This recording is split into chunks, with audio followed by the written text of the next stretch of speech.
side, Republican Senator David Perdue of Georgia. He is a member of the Foreign Relations Committee. Senator Perdue, welcome back to Meet the Press, sir. Good morning, Chuck.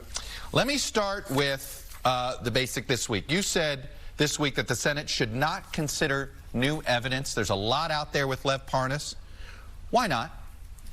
Well, Chuck, what I said was no evidence within the scope. What we are obliged to do is to look at the case presented to us from the House. But I think it's very rich to hear people talk about, oh, what the Senate needs to do is have a fair trial. We're purposed to do that. But where was that outcry during 116 days of investigation and trial in the House?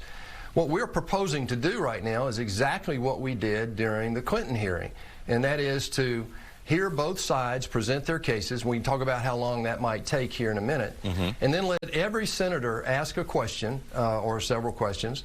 And then we'll go to a decision point at that point, which they did in the Clinton case, about whether or not we have further information or more witnesses come to the U.S. Senate. But let me remind everybody, Chuck, that in the Clinton case, they decided to have more witnesses come in, but the only 3 witnesses they approved to come in had already given testimony in the House. They just wanted clarification. Let me ask you this. It does sound like you don't want to see this dismissed immediately, but you're not yet open on witnesses. Are you still open-minded on witnesses? Well, I am, only within the scope of these 2 articles of impeachment. My personal preference, Chuck, would be to see this thing dismissed out of hand because I think it's an illegitimate process in the House. They did not give this president due process. However, what Mitch McConnell has decided to do, I fully support. He has all 53 Republican senators backing him on this, and that is to do this exactly like we did during the Clinton impeachment hearing. Okay, so let me ask you this. What is Tuesday going to look like? We're going to have this back and forth. Are you looking to speed up this trial day-wise? Are we going to have, instead of 5 hours of trial a day, double the amount of time? What is it that you guys are going to be proposing on Tuesday? Well, we'll see how the vote comes out on Tuesday, but what we're proposing, and we've tried to enter these negotiations with the other side, but they won't have any conversation until we deal with witnesses up front, and that's not what we did during the Clinton trial.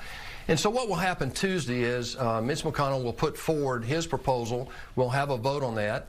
That proposal right now will look very similar to 24 hours of presentation by the House managers over 2 days.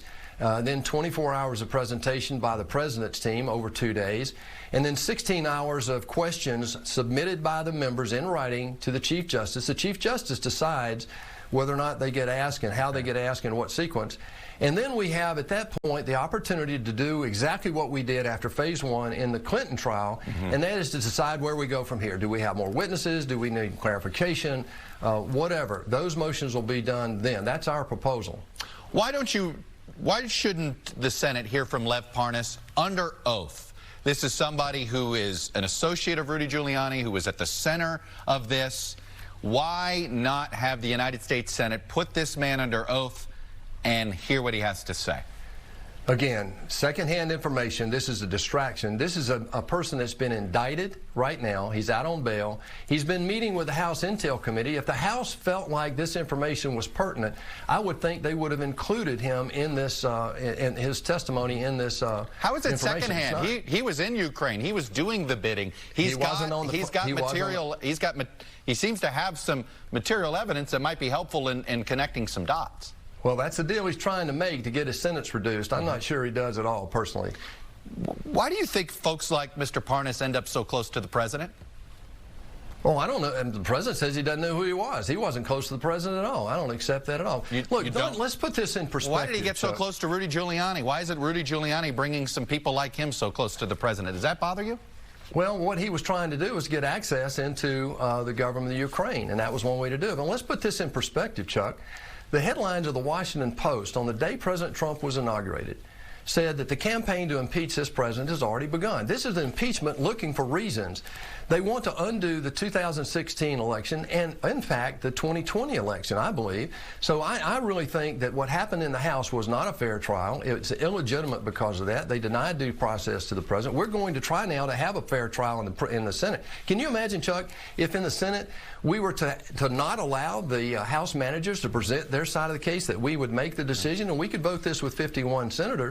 to only hear from the president. Can you imagine the outcry that we'd have over that? Well, that's exactly what happened in the House. Let me ask you this. I know you don't believe this rises to ousting the President of the United States. Do you think what the President did with Ukraine and this decision to ask for assistance on a political opponent was a legitimate use of presidential power?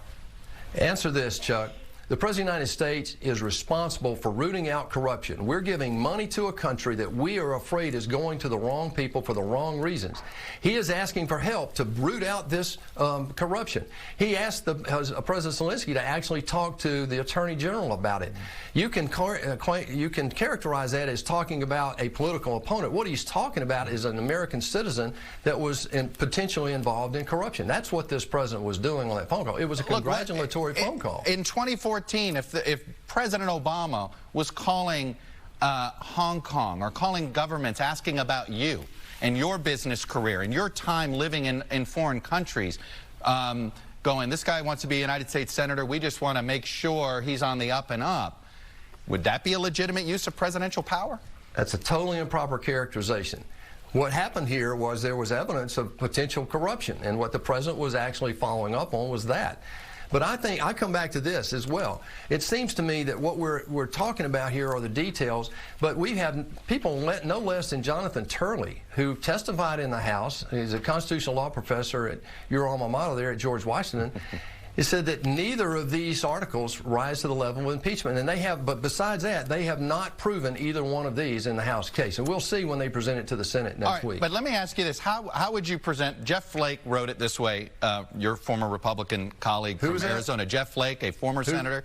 Oh, okay, touche.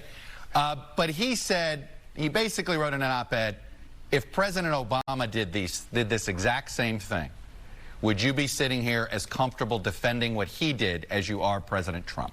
In Fast and Furious, he did exactly this. He withheld evidence from the House of Representatives, and the Republicans decided that it was not obstruction of Congress. The Democrats agreed, and we did not pursue it. Nancy Pelosi, Nadler, all said that that was not obstruction. And yet, in this case, when the president decides to use executive privilege, they now all of a sudden say, oh, no, that is obstruction of Congress. So it's a little bit hypocritical, I think, to see some of the comments that are coming out now versus what happened back in '98. Would you like to see the president be more forthcoming defending his side of the story, though? Because right now it's more rhetoric than evidence that he uses to defend himself. Well, this has all, been tried out in the media. I mean, he has not had an opportunity. But remember, next week is going to be the first time America gets to hear President Trump's defense. He hasn't had an opportunity to do that. We did not have due process in the House. It's clear.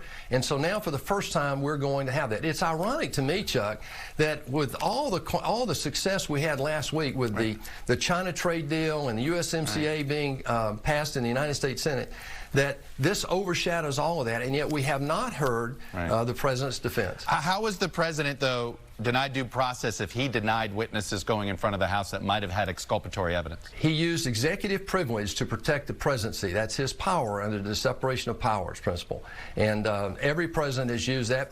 President Obama used it. President Clinton used it back in the day. So he was well within his rights, in my opinion. Jonathan Turley agrees with that.